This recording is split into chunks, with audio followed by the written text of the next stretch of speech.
നാടൻ ബീഫ് തോരനാണ് ഉണ്ടാക്കാൻ പോകുന്നത്. അപ്പോൾ ഇതെങ്ങനെ ഉണ്ടാക്കുന്നത് നോക്കിയാലോ.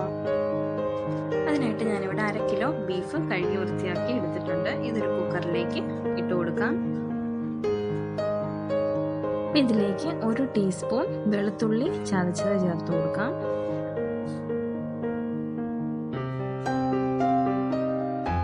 ഇനി ഇതിലേക്ക് 1 ടീസ്പൂൺ കാശ്മീരി ചില്ലിയാണ് ചേർത്ത് കൊടുത്തത്. ഇനി 1 ടീസ്പൂൺ മല്ലിപ്പൊടി ചേർത്ത് കൊടുക്കാം. ഇനി 1/2 ടീസ്പൂൺ മഞ്ഞൾപ്പൊടി.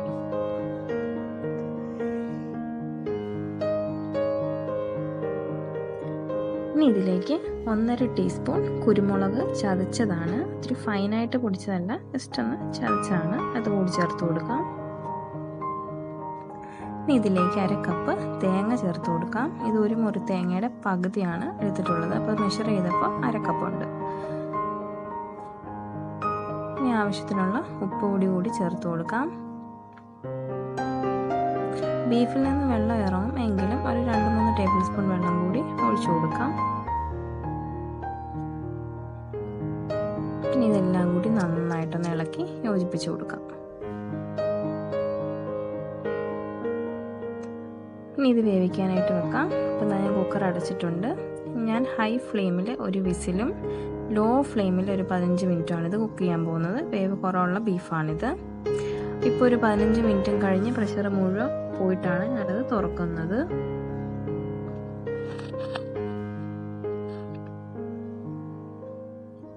കുറച്ചൊക്കെ വെള്ളമൊക്കെ ഇറങ്ങിയിട്ടുണ്ട്. ബീഫൊന്നും കുഴഞ്ഞു പോയിട്ടില്ല. നമുക്കൊരു 90% വെന്ത് കിട്ടിയാൽ മതി. ഇത് പാകത്തിന് വെന്തിട്ടുണ്ട്. ഇനി ഒരു പാൻ വെച്ച് വെളിച്ചെണ്ണ ഒഴിച്ച് കൊടുത്തിട്ടുണ്ട്. ഇതിലേക്ക് ചതച്ച വെളുത്തുള്ളി 1 ടീസ്പൂൺ ചേർത്ത് കൊടുക്കാം.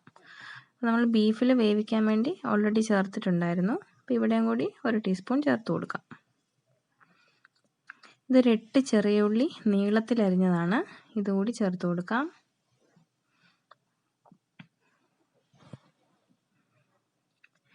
ഇനി കുറച്ച് കറിവേപ്പില കൂടി ചേർക്കാം. ഇതെല്ലാം കൂടി നന്നായിട്ടൊന്ന് ഇളക്കി വഴറ്റി ഒന്ന് മൂത്ത് വരുന്ന പാകമാവുന്നത് വരെ ഒന്ന് ഇളക്കി കൊടുക്കാം. ഒത്തിരി ബ്രൗൺ കളറൊന്നും ആവണ്ട, ജസ്റ്റ് ഒന്ന് മൂത്ത് തുടങ്ങുന്ന ഒരു പാകം, അത്രയും മതി. ഇത് ഉള്ളിയൊക്കെ മൂത്ത് തുടങ്ങിയിട്ടുണ്ട്. ഇനി ഇതിലേക്ക് വേവിച്ച ബീഫ് ചേർത്ത് കൊടുക്കാം. ആ വെള്ളത്തോടു കൂടി തന്നെ ചേർത്ത് കൊടുക്കണം.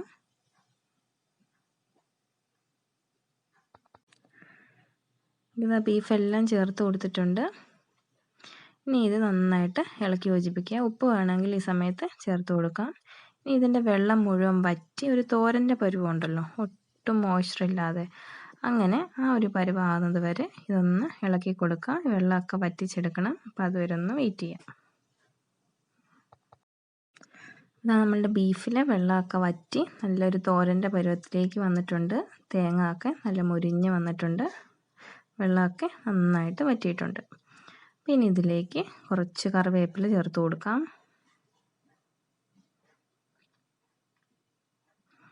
ഇനി ഇതിലേക്ക് ഒരു 1/2 ടീസ്പൂണോളം കുരുമുളക് പൊടി കൂടി ചേർത്ത് കൊടുക്കാം. നിർബന്ധമൊന്നുമില്ല, വേണമെങ്കിൽ മാത്രം ചേർത്ത് കൊടുക്കാം. ഞാൻ എന്തായാലും ഒരു 1/2 ടീസ്പൂണോളം ചേർക്കുന്നുണ്ട്. ഇനി ഇതിലേക്ക് വേറെ ഒന്നും ചേർക്കാനില്ല. അപ്പോൾ ഇതെല്ലാം കൂടി നന്നായിട്ടൊന്ന് ഇളക്കി യോജിപ്പിക്കാം. അപ്പോൾ ഇത്രയേ ഉള്ളൂ. നമുക്ക് ഫ്ലെയിം ഓഫ് ചെയ്യാം. അപ്പോൾ നമ്മുടെ അടിപൊളി ടേസ്റ്റിൽ ബീഫ് തോരൻ ഇവിടെ റെഡി ആയിട്ടുണ്ട്. എല്ലാവർക്കും ഇഷ്ടമായെന്ന് കരുതുന്നു. ഇഷ്ടമായാലും ട്രൈ ചെയ്ത് നോക്കണം. താങ്ക്